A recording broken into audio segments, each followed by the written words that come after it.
वहीं रामनगर पुलिस थाने के अधिकारी क्षेत्र में बगड़ खिड़की इलाके में पुलिस ने बड़ी कार्रवाई करते हुए 16 किलो गांजा जब्त किया और इस गांजे की बाजार की कीमत लगभग 1,60,000 रुपए आकी गई है। इस मामले में एक आरोपी को गिरफ्तार भी कर लिया गया, जबकि 2 आरोपी अभी फरार हैं।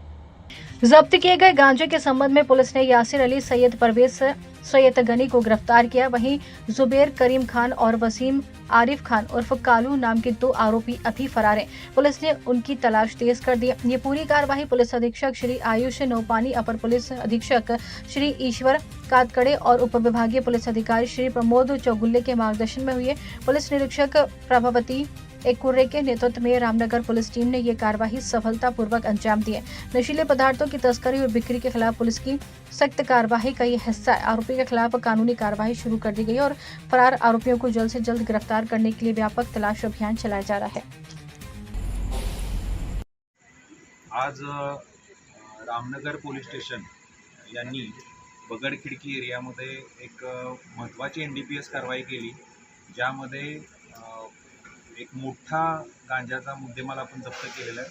16 किलो गांजा, ज्याची किंमत आहे जवळपास 1,60,000।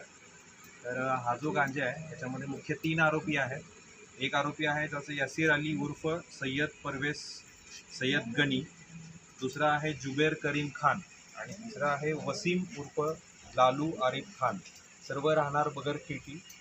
तर ही जी गांजाची कारवाई आहे ही रामनगर पोलीस स्टेशन आणि त्यांची पूर्ण DB टीम यांनी सदर गोपनीय माहितीच्या आधारे या ठिकाणी एक मोठी आणि सक्सेसफुल कारवाई केली आहे। ही आजपर्यंत चंद्रपूर पोलिसांची एक महत्त्वाची कामगिरी आहे। यामध्ये एक आरोपी सध्या ताब्यात आहे, 2 आरोपी फरार आहे आणि पोलिसांची विशेष टीम त्या दोन्ही आरोपींच्या मागावर आहे।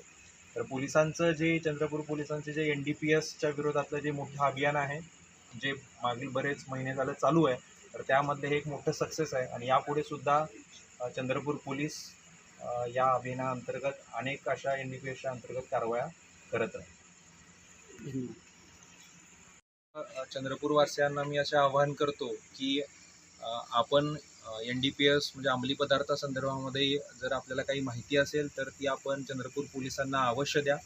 आपलं नाव किंवा आपला जो काही पत्ता आहे तो सर्व गोपनीय ठेवला जाईल आणि आपली जी काही ड्रग्ज विरोधातली जी काही मोहीम आहे ती मोहीम पोलीस आणि आपण आपल्या सहकार्याने आपण ही मोहीम नक्की जिंकू शकतो।